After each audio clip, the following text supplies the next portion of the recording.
Hare Krishna to all the devotees of New Vrindavan. Thank you so much for inviting me to your Sangha.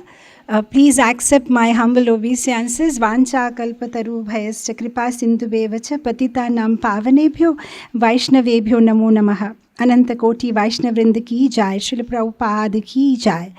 I am very delighted and honored to have the association of all the devotees there. Thank you so much for giving me this opportunity to have all of your association. So before I start for today's class, I thought if I can recite 2 verses of Jiva Goswami Ashtakam, if that is fine with you, and then I will jump directly to the class. Just 2 verses, so you can all sing along with me. So we'll take the blessings of the Goswamis before we start glorifying Shripad, Jiva Goswami today. Krishna Kirtana Gana Nartana Paro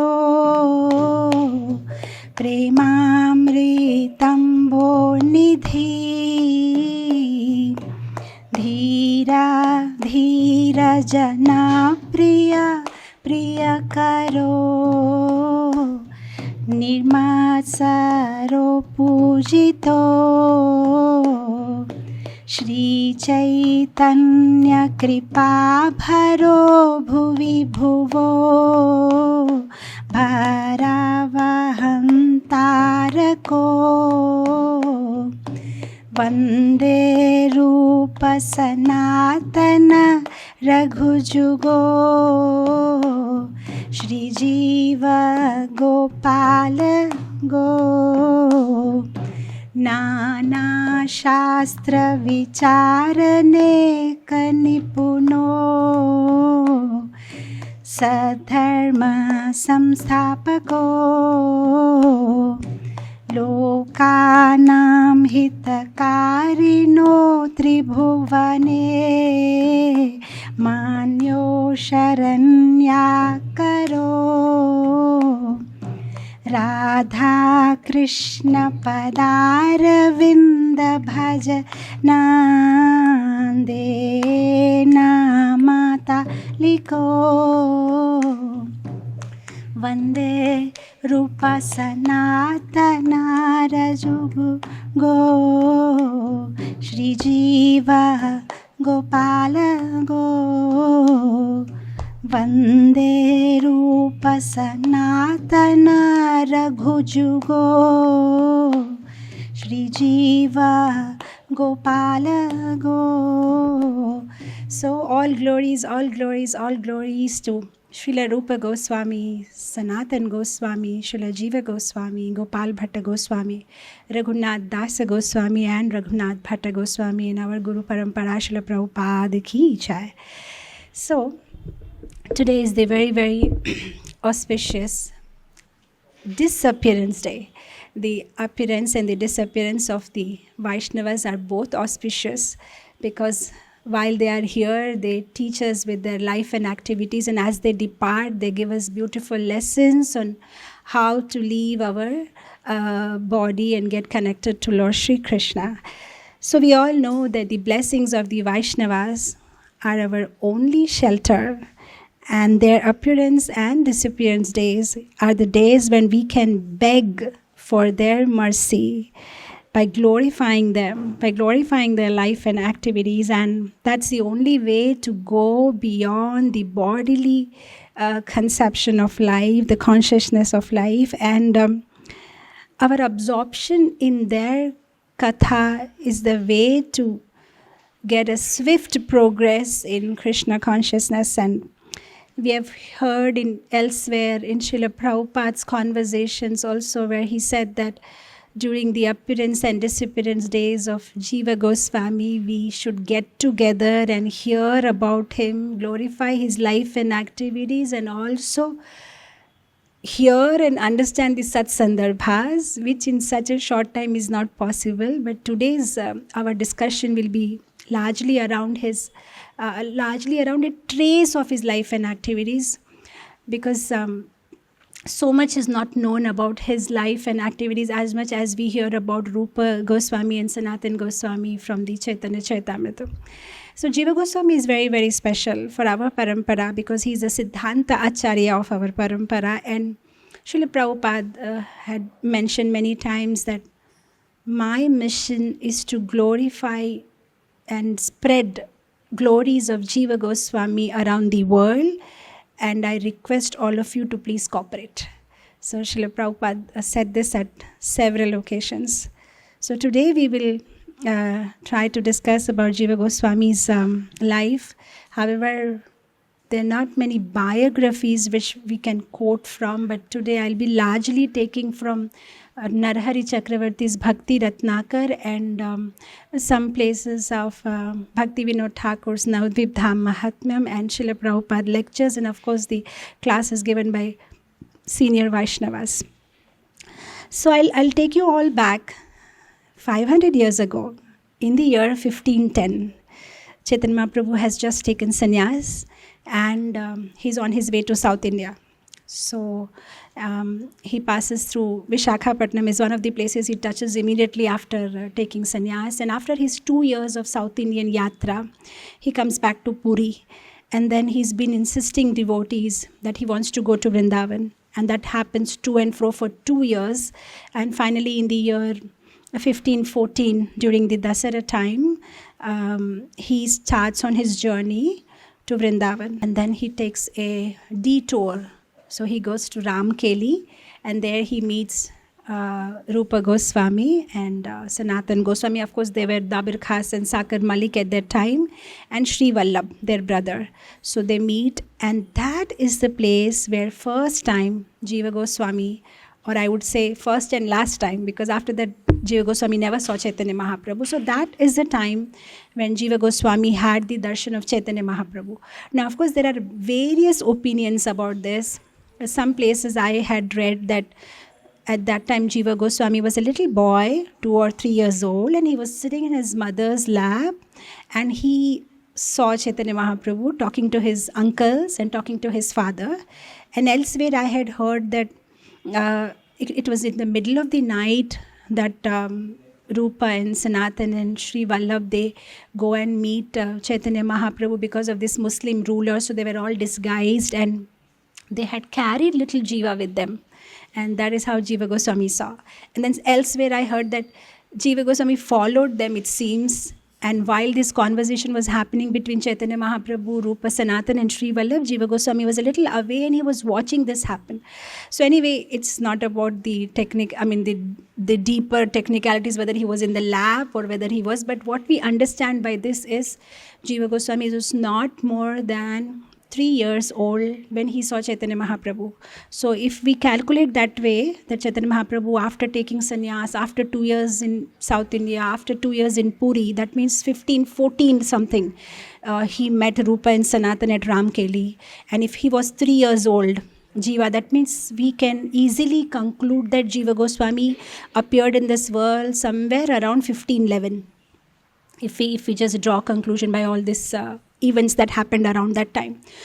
So then after that, when Dabar Khas, Sakir Malik and Sri Vallabh were given names Rupa, Sanatan and Anupam, they continued with their duties, and to cut the long story short, later they decided to leave. So Rupa Goswami and Sri Vallabh, they take a boat, they take all the money there and they leave to meet Chaitanya Mahaprabhu, whereas Sanatan Goswami gets imprisoned. And Rupa and Vallabh, they meet Chaitanya Mahaprabhu at Prayag. And there at the Dasha Ashwamedha Ghat, Chaitanya Mahaprabhu gives his teaching to Rupa. And afterwards, when both of them are traveling back to Puri, on the way, when they pass Bengal, at the bank of Ganges, Jiva Goswami's father, Sri Vallabh, he leaves his body. And when that news goes to Jiva Goswami, that's like a turning point in his life, because he was so young and now he hears his father is no more. So early in his childhood, most of his association was with his mother. And Jiva Goswami was very fortunate that he had a mother also who was such devotee-minded. Most of the time, she told amazing stories from the scriptures to Jiva Goswami. So his whole childhood was in Krishna consciousness. So we also hear from Bhakti Ratnakar that when Jiva Goswami was very young, he had these beautiful deities of Krishna Balaram, whom he used to worship. So when the children of his age were busy playing with toys, he used to play with those Krishna Balaram deities, dress them, maybe offer them something, stitch some clothes for them, talk to them, and this is how he spent his childhood. So then once it so happened that as he was immersed in his worship, now he had this habit that whenever he sleeps in the night, he used to cling to them. He used to embrace those deities, Krishna and Balaram, and sleep. So once it so happened, as he was embracing those deities and he went to sleep, what he saw in his dream is he saw Chaitanya Mahaprabhu there, raising his both arms and lots of devotees, and they're all doing kirtan. And then he sees Nityananda Prabhu, whom he hasn't seen before. And then what he sees, that Chaitanya Mahaprabhu and Nityananda Prabhu, they change into the Krishna Balaram deities. And then after some time, he sees that those Krishna Balaram deities whom he's worshipping every day change into Chaitanya Mahaprabhu and Nityananda Prabhu. And they again change back to Krishna Balaram. And that keeps happening.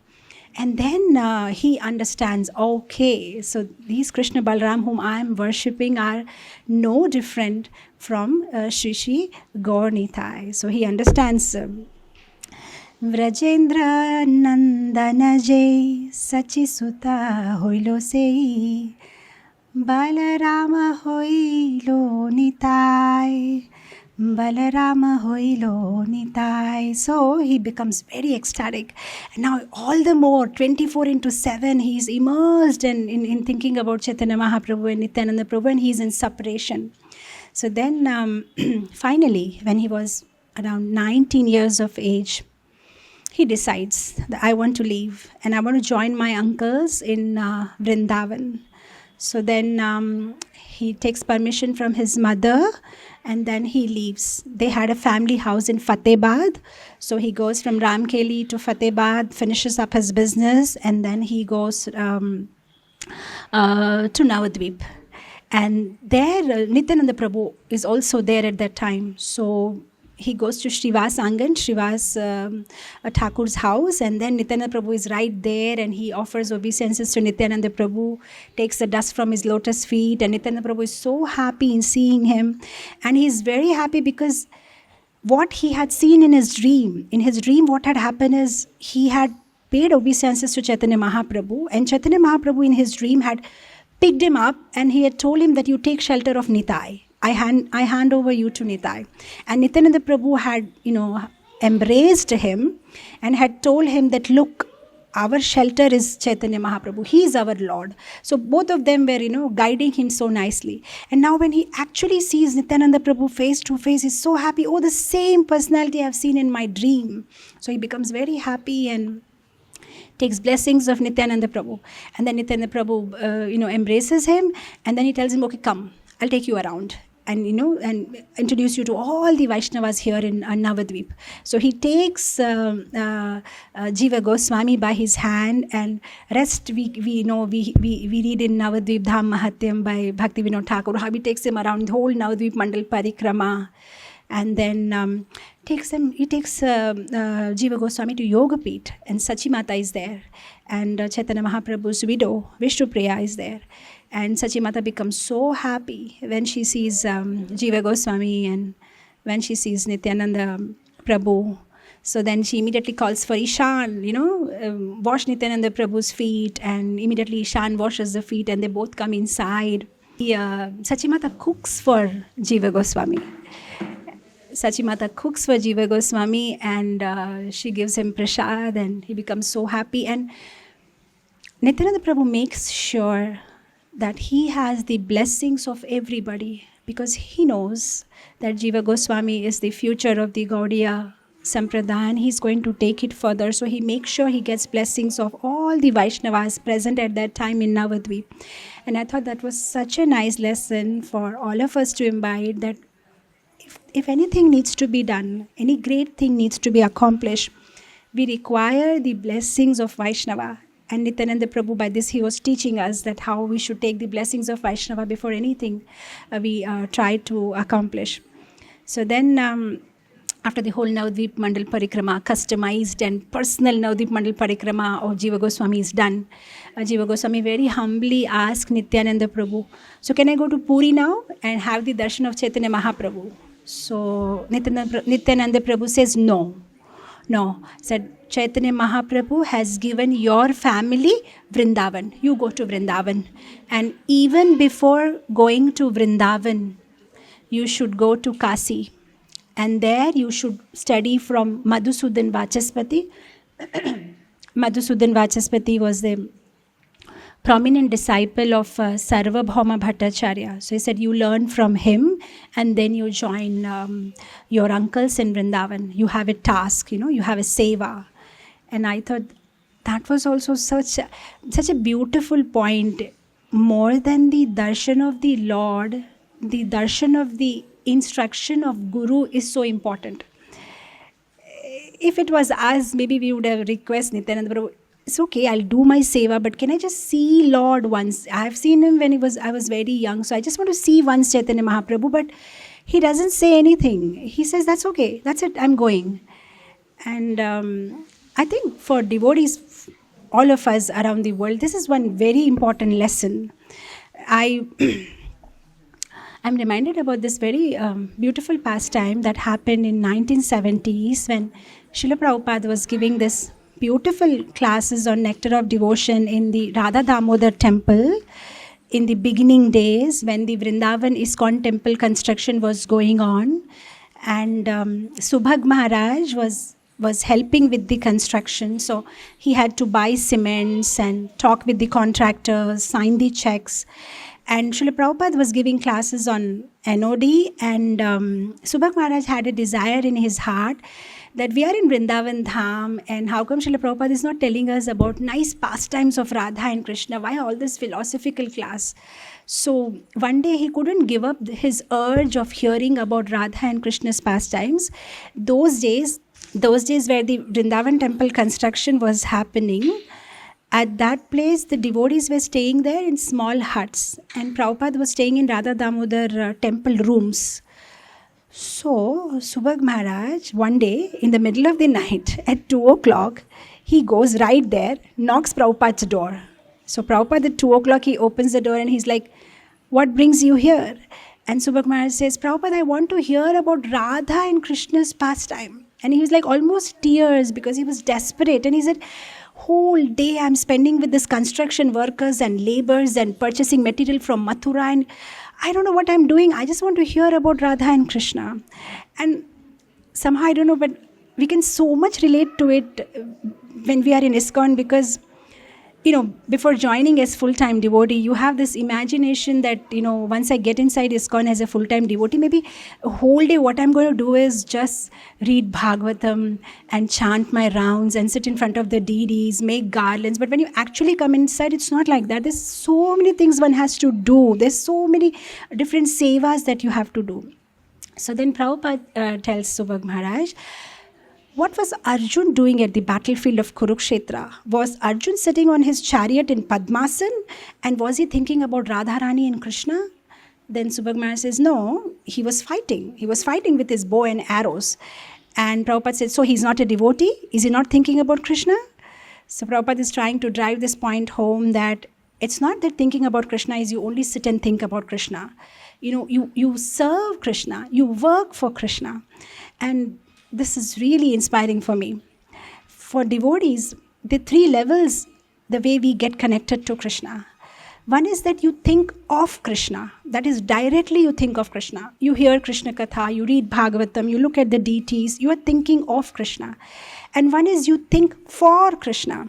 That means you're doing some work, like construction or something, which makes you think for Krishna. So there is something called thinking of Krishna. There is something you think for Krishna, which is not directly related to Krishna, but something which will help you in your service. And then there is something which you think about, which will help you think for Krishna and think of Krishna. So that means sometimes, let's say a businessman, he may not be thinking about Krishna. He's just thinking about his contract or he's thinking about his money. But that's all right. When he earns his money and when he uses that in service of Krishna, he's thinking about something which will in turn help him to peacefully think of Krishna and think for Krishna. So I thought that was a beautiful point, that, on different levels we get connected to Lord. So here, see, I remember when I was, when my children were young, they used to play those puzzles game and the jigsaw puzzles. And so one thing amazing about those puzzles are, when you just independently take them, they really don't mean anything. There'll be half nose and some half eye or half eyebrow or some half, they don't mean anything. But when you actually put them, then they all make a beautiful picture. So I was thinking, all of us somewhere are, with this half nose, half ear. Individually, we don't make any sense. But when we surrender ourselves to the will of Guru, he just knows where to set us up. And then we all together make a beautiful picture. Because what we can't see, they can see. And they just know where to put us. And then a beautiful picture in service of Krishna comes up. So Jiva Goswami completely surrenders and he says, all right, so I'm on my way. So then Jiva Goswami goes to Prayag, and there he learns the six systems of philosophy. He also reads those theses which are against the Vaishnava philosophies. And so sometimes devotees ask this question that, Asat Sangatyag, Vaishnave, Rachar, as Vaishnavas, we don't associate with Mayavadis or we don't associate with Mayavadi philosophies. But in case of Jiva Goswami, it's different, because he's just doing it because if you want to explain somebody about something, you first need to start from where he understands. So he had to use in his books those terms and defeat them by their own verses or own arguments that they were quoting. So as devotees, of course, we don't need doctorates or PhDs, but the whole point of getting them is, if you want to preach to a particular class of people, you first need to enter their class. Then you can preach. So if you are not even in their bracket, in their class, they won't accept your preaching. So then he gets all this knowledge, and of course, he's a Nitya Siddha. So he gets he equips himself with all this philosophy, and within a year's time, he becomes so famous all over Kasi. Everybody's like, if they want to print a book, they just go to him. Can you check my book? And is there anything wrong? And any grammatical mistakes or something or whatever? So, and he just makes the correction and he becomes so famous. And then after 1 year of education there, he joins Rupa and Sanatan Goswami in Vrindavan. And then again, the whole thing begins. Same like what Nityananda Prabhu did, taking Jiva by hand and making sure all the Vaishnavas bless him in Navadvip. Same thing, Rupa and Sanatan, they do that. They take Jiva by hand and they make sure that everybody, blesses him.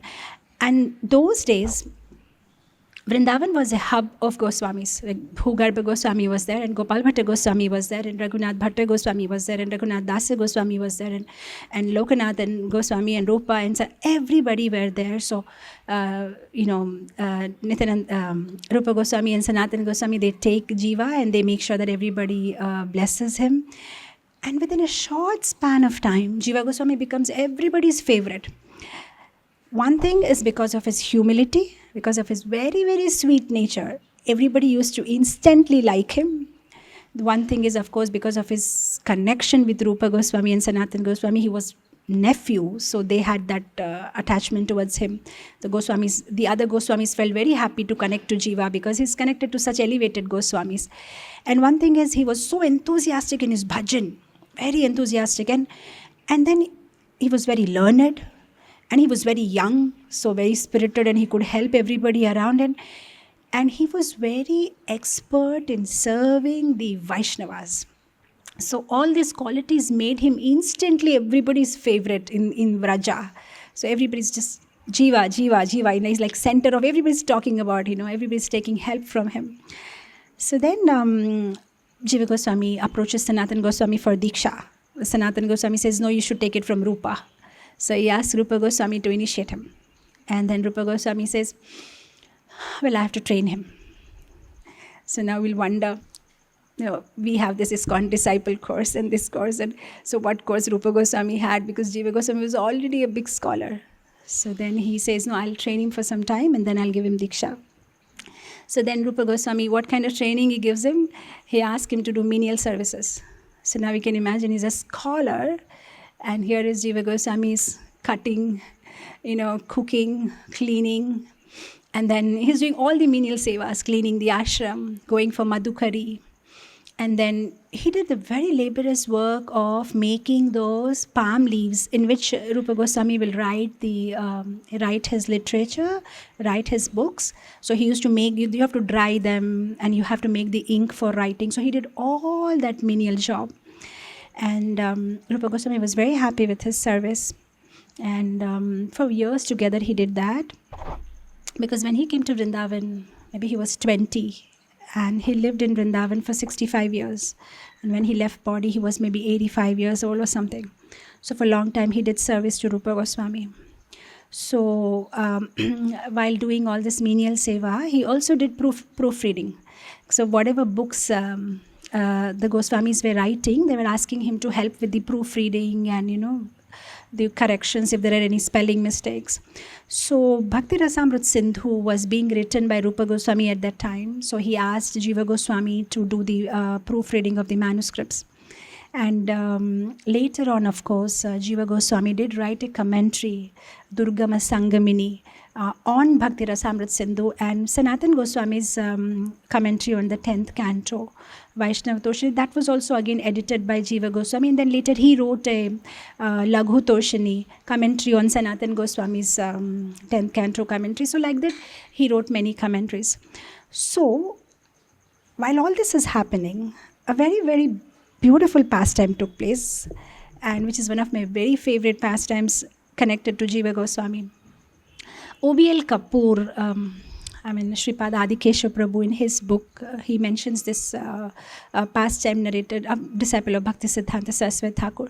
He mentions this pastime very nicely. So it so happened one day that Rupa Goswami is there, and Jiva Goswami is fanning Rupa Goswami, and then Vallabhacharya, Pushti Marag Sampradaya, the prominent Acharya, he walks in. And Rupa Goswami is very respectful to Vallabhacharya, because even Chaitanya Mahaprabhu was so friendly and respectful. And those days, the Vallabha Sampradaya, the Pushti Marag Sampradaya, and the Gaudiya Sampradayas were like brothers, very closely attached to each other. So when he comes in, Rupa Goswami is very respectful to him, and then he just shows him, by the way, that I'm composing this Bhakti Rasamrita Sindhu, and do you think you can hear my work, and if there is any changes or any editing, you can advise me. So he said, very well, go ahead. So Rupa Goswami just reads the whole thing, and at one place where Rupa Goswami is talking about mukti, mukti is a witch. A desire for bhakti or mukti is like a witch. So at that place, Vallabhacharya stops him and says, don't you think you're being a little harsh here? Do you have to use this word? Because mukti is, after all, very glorious. Everybody are craving for mukti. So don't you think a little bit harsh here, as saying that mukti is like a witch? Is it not? Maybe you can use this guy. Instead of saying witch, maybe you can use like this. So immediately Rupa Goswami, he takes the correction. He said, yeah, sure, definitely, I'll make the changes. Now Jiva Goswami, who was fanning Rupa Goswami at that time, he doesn't like it. How come he corrected my guru? So he doesn't say anything. But later when Vallabhacharya goes for taking bath in the Yamuna, when he comes back after taking bath, so little Jiva is standing there. And very, very humbly he says, if I may, that correction which you gave to my guru, you said that mukti is priha, pishachi, it's not right. But I just want to let you know that my guru didn't say that mukti is pishachi, which what he said is priha. Mukti is priha, pishachi. The desire for mukti is like a witch. Mukti by itself is not a witch. So he says, for that matter, any desire is like a witch. The person who is under the influence of any desire starts acting very crazily. When somebody is driven by a particular desire, whatever desire that may be, that influences you to do so many activities which is not supposed to be done. So that is what he meant to say. So immediately Vallabhacharya, I mean, such a great Vaishnava, he very nicely accepts the correction. He said, yeah, you're right. I didn't see that. I didn't observe that. You're right. It says Spriha. Mukti, Spriha is like a witch.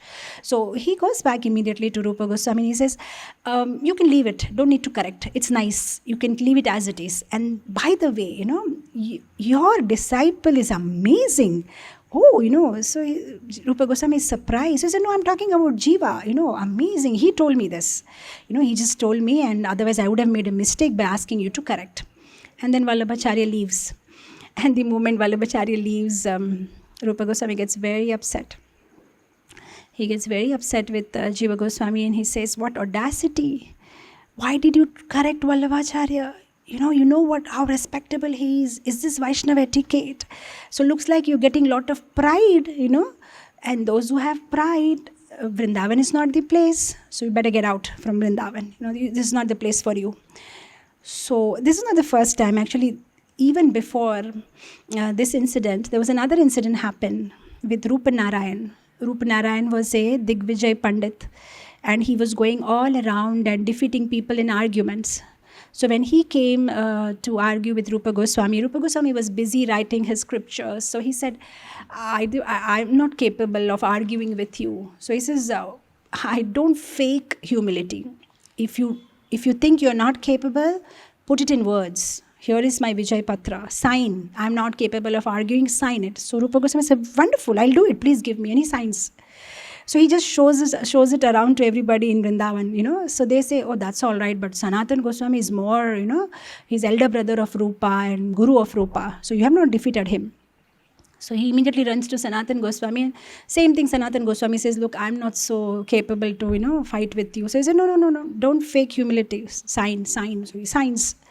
So then he shows everybody in Vrindavan, and they're like, oh, that's all right, but you have not defeated Jiva Goswami. He came from Kasi. He knows so much scripture. So he goes to Jiva Goswami and says, I want to argue with you. And Jiva Goswami says the same thing. No, I'm not so capable. I'll sign wherever you want me to sign. Bring the paper.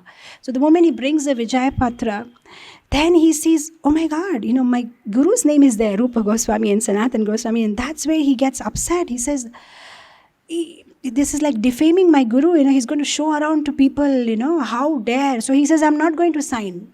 Come, you argue with me. So then for 7 days and 7 nights, they've been arguing, and finally Jiva Goswami defeats him.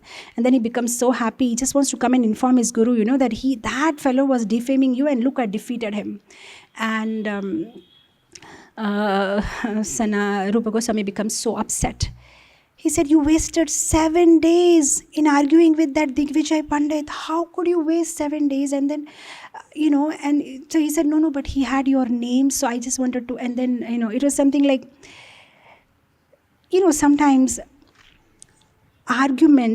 when we make an argument with somebody, we think we're doing good, but we're wasting time sometimes. Sometimes you can't change people, even when we are preaching and we go out for book distribution. Some people are sattvic, and it's worth it to convince them and invest some time. But sometimes some people are completely atheistic. No matter how much we invest our time, we can't do much about it. It's like, if you convince somebody against their will, the opinion still, stays still. They won't change their opinion. So that's what Rupa Goswami is trying to tell him, that why, all that argument. It's like if there is a cockroach in your house, you don't throw an atom bomb in the house because cockroach was there, so I had to throw the atom bomb. Just to remove cockroach, you don't burn the whole house. So just to prove your point to somebody or something, why waste time is what Rupa Goswami was trying to tell him, that why did you waste your 7 days time? You could have do better things. So, and now when at that time also he was banished to get out from Vrindavan, and then somehow he was brought back, and again he did this again. So this time, again he's like, what is this? These arguments basically, they bring out a sense of pride in us. When we defeat somebody in argument, we prove our point right, then that makes us also very dry as devotees. We lose that compassion for the other person's opinion because we are so much in hurry to prove our point right. So here now, Rupa Goswami is trying to, because if you see Rupa Goswami's book also, Nectar of Instruction, the first thing he says is, Vacho Vegam, right? Manasa Krodha Vegam, Jivva Vegam, Udara Pasta Vegam, Etan Vegan Yo Vishate Dhira, Sarvam Apimam, Prithavim Cha Shishyat. From beginning he's like, Vacho Vegam. Why couldn't you control your urge to speak? Even whatever he's saying, why do you have to speak? Whatever correction Vallabhacharya is making, why couldn't you control yourself? And I think for us devotees also, it's such an important lesson. We may not be as scholarly as Jiva Goswami, but even we get that, if somebody is saying something and we immediately want to correct. Oh, that was not like that. Actually, that story was like that. Oh, no, actually, I heard from Maharaj, he said like this. That's a tendency, but that was not the tendency of Jiva Goswami. He's a Nitya Siddha. Basically, the whole pastime is for us to take lessons, just like Prabhupada very famously says that if a mother-in-law wants to correct the daughter-in-law, she won't say anything directly to daughter-in-law. She'll correct the daughter and the daughter-in-law will learn. So by this pastime, Rupa Goswami wants to teach us an important lesson about Vaishnava etiquette. But Jiva Goswami doesn't. He did it in a very humble position, in a very, very humble way. He just asked Vallabhacharya that, by the way, this is what my guru meant. But however, he said, no, how could you could not control your, vega of speech. Why couldn't you control your speech? I was reading other day a very interesting book, and there was one point mentioned there by Vishwanath Chakravarti Thakur, and he said, if somebody can't control their vega of speech, of talking, then whatever sukruti they have accumulated in their life starts leaking. Just like if somebody has trying to put water inside a pot which is having a hole, or somebody is trying to put water inside a half-baked pot, what happens? The water starts leaking. Similarly, a devotee who doesn't have control over his speech and starts speaking just about anything, then all his accumulated sukruti of lifetimes starts getting drained. And I thought that was so beautiful. One has to be so careful what we are speaking, when, how, to whom, what words we are using. I want to share something. I don't know how authentic it is, but it helped me, so I just want to share. A couple of years ago, I was traveling, and in the flight, the in magazines, there was one Hindi magazine, and I saw one Swamiji's picture. So I thought, let me just see what's there. And I read this very beautiful article in Hindi, which I want to share with you, where the Swamiji mentions that he took it from some Narayan Shastra, and I don't know what is Narayan Shastra, and that's why I said I don't know how authentic it is, but it's helpful for us. So he said that according to Narayan Shastra, we do two kinds of karma, good karma and bad karma. And we are almost all the time carrying the basket on our head of good karma and bad karma. And he said, whatever bad karma we do, we get the results of those bad karma by 4 ways. Either some financial difficulty in our life, some physical difficulty like health problem, or some mental problem, or some relationship issues. So he said 4 ways we suffer: mental, physical, economical, or social relationships. And he said, now, whenever you are criticizing somebody, you're saying something bad about somebody, what happens is, whatever bad karma that person has done, a part of it gets transferred to you. Now, somebody may say, but I'm not criticizing anybody. Oh, that's all right. But if you are hearing that criticism, then also the same procedure applies. Whoever you are hearing about the criticism, that person's bad karma gets transferred to you. And over and above, if you are criticizing completely out of context, completely not applicable to that person, then even a part of your good karma gets transferred to them. So that means every single day that we are gossiping and criticizing, forget about normal people, in devotee circle, we end up doing it with devotees. Every time we are losing our good karma to them, and their bad karma is getting transferred to us. And then he made a very funny point. He said, if somebody is criticizing somebody, okay, anyway, he's getting bad karma, but the other person who is hearing gets dual bad karma. And how is that? He said that other person is hearing criticism, so he'll get bad karma. And while hearing the criticism, he must be thinking in his mind, Arey, this devotee is criticizing that devotee, but he's also not so good. He's also like that only. He also has all these bad qualities. So now dual criticism he's doing of that person and the person who's right now standing in front of him. So he gets their bad karma transferred. And then in the ending of his article, he said that whenever we do bad karma, the results we have to, accept the results either or. Financial, social, relationships issue, mental, physical. But when other people's bad karma get transferred to us, it's not either or. It is all inclusive. All four ways you suffer, and that also with interest.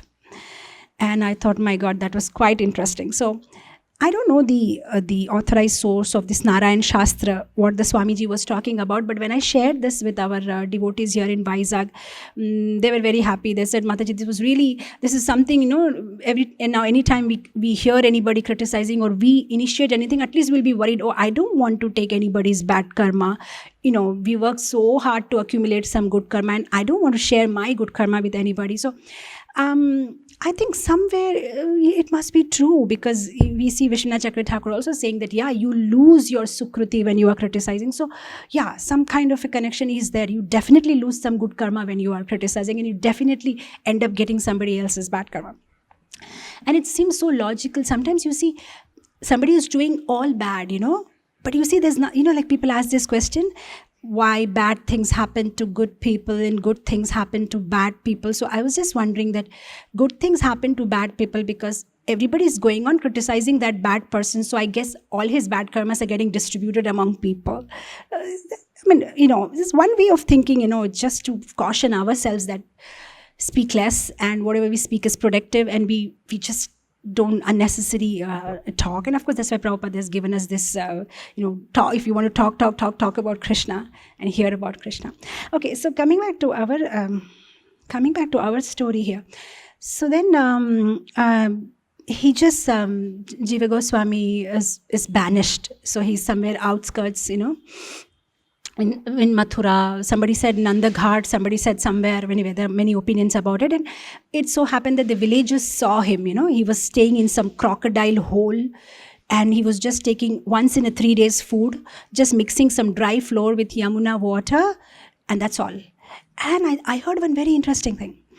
During that time is that he composed Sat Sandarbha. Now, this is what I heard. Now, I don't know where, but that is the time he composed the Sat Sandarbha. And when I heard that, I thought, even to read a normal Bhagavatam, we look for a conducive atmosphere, pleasant mind, fan is going on, seat is comfortable, everything is okay. Even to read the scriptures, we want a conducive atmosphere. And here is somebody inside the crocodile hole. Guru has banished him, and such a suffering he must be going on in his mind. And he's writing Sat Sandarbha. Every opportunity he's utilizing to serve Krishna. And I thought, wow, that was amazing. So then the villagers, they're very friendly to Sanatana Goswami. Sanatana Goswami is like a father to all the villagers. He chats with them and talks to them. And, for him, Vrajavasis, because Vrajavasis are into so much consciousness of Krishna that even normal talking with Vrajavasis is like Krishna Katha. So he's just talking to them. So some of the villagers, they go and complain to him that there's one young Baba, he's not eating anything and very austere and is becoming skinny, and he's inside the crocodile hole. So when Sanatana Goswami sees that, he immediately goes to Rupa Goswami. He understands it must be Jiva. So then he goes, and very famous, we know this, and where he tells Rupa Goswami that looks like you are forgetting the important instructions of Chaitanya Mahaprabhu. And he says, what is that? So he says, what are the 3 instructions? So then he says, Name Ruchi, Vaishnav Seva, Jiva Daya. And then Sanatana Goswami is like, go again. What did you say? The last one, he says, Jiva Daya. So he said, so where is Jiva Daya? So then he immediately understands, oh yeah. So what about Daya for our Jiva? So then Rupa Goswami immediately calls Jiva Goswami back. And then he personally nourishes him. Makes sure that he takes proper prasadam and he gets back to shape. So then Jiva Goswami is back to his service with Rupa Goswami. So I think this one incident in Jiva Goswami's life gives so many instructions. An ideal guru, an ideal disciple, how like an ideal disciple, he wanted to protect the honor of his guru. He just didn't stand and watch the tamasha. Somebody is insulting his guru and you just watch. He didn't do that. He immediately, went there and he defeated the Digvijay Pandit. He immediately corrected Vallabhacharya. And an ideal guru also. Such a nice example, he gave that a guru has all the authority to correct his disciple. So how the guru corrects, how a disciple accepts, and such a nice lesson by Vallabhacharya also. Those days he was like one of the very, very prominent acharyas, but so humbly he accepts the correction. And then we see how Sanatana Goswami also plays the right role as an elderly Vaishnava, trying to reconcile, bring everybody back, So this is such a beautiful lesson. Everybody playing their role so perfectly. So then, finally, Rupa Goswami, to appease Jiva Goswami, gives him a very beautiful gift. Of course, there's a big story about that, which we don't want to go. How Radha Govindji come in his dream, and Radha Govindji change into the form of Radha Damodar. And then he says that I want to be served by Jiva. So then Rupa Goswami himself personally carves the deities, and in the month of Kartik, he gives those deities to Jiva Goswami. And then Jiva Goswami worships Radha Damodar. And then we know that Narahari Chakravarti mentioned so many pastimes, that how Jiva Goswami used to do so nicely worship that Radha Damodar sometimes used to talk to Jiva Goswami. Sometimes when he's just giving incense, Radha Damodar used to say, Jiva, I want to eat something. Go and get something for me. So then he used to go and cook. He was an expert cook, an expert pujari. And then sometimes Damodar used to just play flute and call Jiva, come and sit and hear, I'm playing this flute.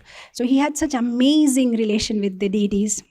So not only was he a scholar par excellence, he was a pure devotee, he was a teacher, he was a manager, he was a leader, he was a visionary. And this is something rare, to have the combination of all, Like sometimes we see somebody may be a good speaker, but may not be a good manager. Or somebody may be a scholar, but he can't be a good teacher. Because he may be a scholar by himself, but he can't put across his thoughts to people. He can't make it simple for people to understand. Somebody may be very expert teacher, just can make the toughest subject very simple and explain it to people, but they may not be scholars. So that's why sometimes you hear this, professors are absent-minded, because they may be professors, but they can't do little things properly. But if you see Jiva Goswami, he was all in one. He wrote 25 books, wrote more than 4 lakh verses. Now this is something, Veda Vyas himself, who is a literary incarnation of Lord, whatever Mahabharata, Ramayana, all together also, maybe there are not so many verses. He wrote more than 4 lakh verses all alone, and 25 books. And that also different varieties. It's not one kind of book. He wrote literature, which is like, poetry and prose. Like we see Gopal Champu, it's a combination of poetry and prose. So he wrote literature books. He wrote philosophical books. You see Tattva Sandarbha. I was hearing Radhika Raman Prabhu, our Dr. Ravi Gupta, famous, and he told one very interesting thing. He said that, these 6 Tattva Sandarbhas, he said this Paramatma and Bhagavat and Preeti and Krishna Sandarbha. So out of these 6 Sandarbhas, he said he took one Sandarbha for his PhD, and after that one Sandarbha, there are 6 parts, and after that he took the 3rd part, and in the 3rd part there are 105 sections, and out of that he took 105th section, and only that he studied for years together to get a PhD. So now imagine, this is not even, point of what Jiva Goswami has written. So what scholar he is. So scholar par excellence. He wrote literature, he wrote philosophical books, he wrote commentaries. I told about the commentaries he wrote on Bhakti Rasamrit Sindhu and on. And then he wrote manuals. He wrote Harinam, grammar, Vyakaran, So that also he made it very Krishna conscious. everything that he taught also, he made it Krishna conscious. Like we teach our children consonants and vowels, A, E, I, O, U. So there also he says vowels are like Sarveshwar, they are God, and consonants are like Vishnujan. Because without vowels, you can't pronounce consonants. So they are Sarveshwar and they are Vishnujan. Because when we say ba, then we say ba, but a voice comes. So see how consonants are dependent on vowels. So everything used to make it very Krishna conscious. So by the time somebody does the Harinam Vyakaran, they'll become devotee. So manuals or literatures or philosophy or commentaries. So he was a scholar, he was a teacher, he was teaching disciples of other gurus. Narottam Das Thakur, he took initiation from Lokanath Goswami, but he was learning under Jiva Goswami. And Shyamananda Pandit, he took initiation from Hriday Chaitanya, but he was learning from Jiva Goswami.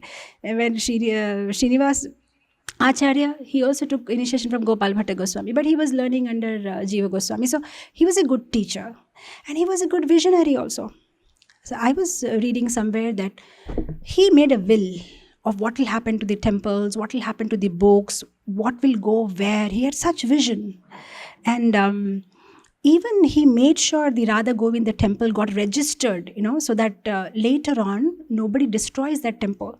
Because you see the Keshav Ji Mutt in Mathura, the Keshav temple, it got destroyed. But you see Govindji temple, even though Aurangzeb destroyed the 3 floors, but the rest of it's still there, and it's only because of Jiva Goswami. Because he made sure that there was a farman issued by the Muslim kings. So he made friendship with all those Hindu kings who were working like a minister in the court in Delhi of Akbar, and he had good political relations with them, and he made sure that these temples were properly legally legally on the names and registered and farman, that this belongs to them. And he was a good manager. When Raghunath Das Goswami wanted to make this whole Radha Kund renovation, Jiva Goswami was helping him with the day-to-day. In fact, the little place near Radha Kund, he got it registered on the name of Raghunath Das Goswami for his bhajan. So all that legal things also he used to take care. So not only a manager, a leader, a visionary, and a writer, a scholar. Akbar was so impressed with Jiva Goswami that at one time Akbar asked him, "What can I do for you?" So he said, "Give me some paper, blank paper." Because those days it was difficult to get paper to write books. So he asked, and those kings, they had paper. So he got some paper for writing scriptures. So that was Jiva Goswami. And of course, that qualities we see in our Srila Prabhupada. He was also a leader, a visionary, a manager, writing books in the night and managing this whole worldwide International Society for Krishna Consciousness. And he made sure that after he leaves also, everything will be continued in a proper way. And that's what Jiva Goswami also did. He made a will, and even while he was there, he started the preaching work. When Jahannava Mata, Nityananda Prabhu's wife, came to Vrindavan, Jiva Goswami personally took her on a tour of Rajamandal Parikrama, and later on she wrote to Jiva Goswami that after Chaitanya Mahaprabhu has left, so much new philosophies are coming up, and people are getting deviated from the main philosophy of Chaitanya Mahaprabhu. So please send the Vaishnav literature so that we will republish them, get it rewritten and spread them. So then he sent his 3 prominent disciples, Srinivas Acharya and Shyamananda, and we know all that story of how he organized the whole thing, put them in bullock cart, put them in a trunk and lock it, and 10 armed men, and they all went to Bengal. And of course we know the story of how at one Vishnupur, the king Barhamveer, who was king in the daytime and dacoit in the night, actually gets it stolen. And then when they send this message to Jiva Goswami, all the Vaishnava Acharyas there are like heartbroken that we have years together, we have spent writing these books, and now they're all lost. So what will happen? But Jiva Goswami is so patient. I think that is one very beautiful quality of a leader when he's there in the front. He needs to manage, and he says, that's all right. Whatever happens, there'll be some plan of Chaitanya Mahaprabhu. Like we always hear that things may be out of our control, but things are never out of Krishna's control. They may be out of our control. So then of course, then Shyamananda, he makes Srinivasacharya, he makes Birhamveer a disciple. And later on, the same king who had stolen the books, now he becomes so guilty. Not only he returns the books, he says, now I'll help you to reprint these books. My whole kingdom, all my citizens, everybody will serve you now. So now, what these three people couldn't have done, now he got the support of the whole kingdom. And I thought that was also so inspiring, that sometimes the bad news are just going to open door to some better news. We never know. We just need to wait patiently. So this is what happened, So initially, if this were not stolen, these three people had to do it by themselves, but now the whole kingdom was there to help them. So like that, there are so many other pastimes which happened, and how Jiva Goswami met Mirabai. I don't know how authentic that is, but yeah, there's one pastime of Jiva Goswami meeting Mirabai, how he said no, and then Mirabai says, well, I thought Krishna is the only Purusha. I never knew that there's one more Purusha in Vrindavan. And when Jiva Goswami hears that, he immediately comes out and he meets Mirabai. So like that, there are so many pastimes, and I don't know, I think I went over time. So on this auspicious Tirobhav Tithi of Jiva Goswami, we can heartfully pray to him to shower his mercy on all of us. And the only way that we can serve these acharyas is by reading scriptures and trying to spread it in our own little way, whatever we can do. So Srila Prabhupada also toiled so hard. I feel it's no coincidence that Srila Prabhupada was there in the beginning days in Radha Damodar temple, because we see that Prabhupada is like having those same qualities like Jiva Goswami. So all these years that he was in Radha Damodar, maybe he took all that qualities and all that energy, all that blessings of Jiva Goswami before starting out on his mission in the West. So with those days, the whole planning happened in Radha Damodar temple. All the Goswamis used to meet there regularly, where they used to plan about their future mission, excavating deities, building temples, printing books, spreading Krishna consciousness. And Srila Prabhupada took his inspiration from there and spread the message of Krishna all around the world. So we just pray in the lotus feet of Jiva Goswami and all the acharyas to bless us, that we not only read the books, but we live them and spread them. So with this, I'll end it here. Thank you so much. Shripad Jiva Goswami ki jai. Srila Prabhupada ki jai. Sab Krishna, Krishna, Krishna lage. Sab Krishna, Krishna, Krishna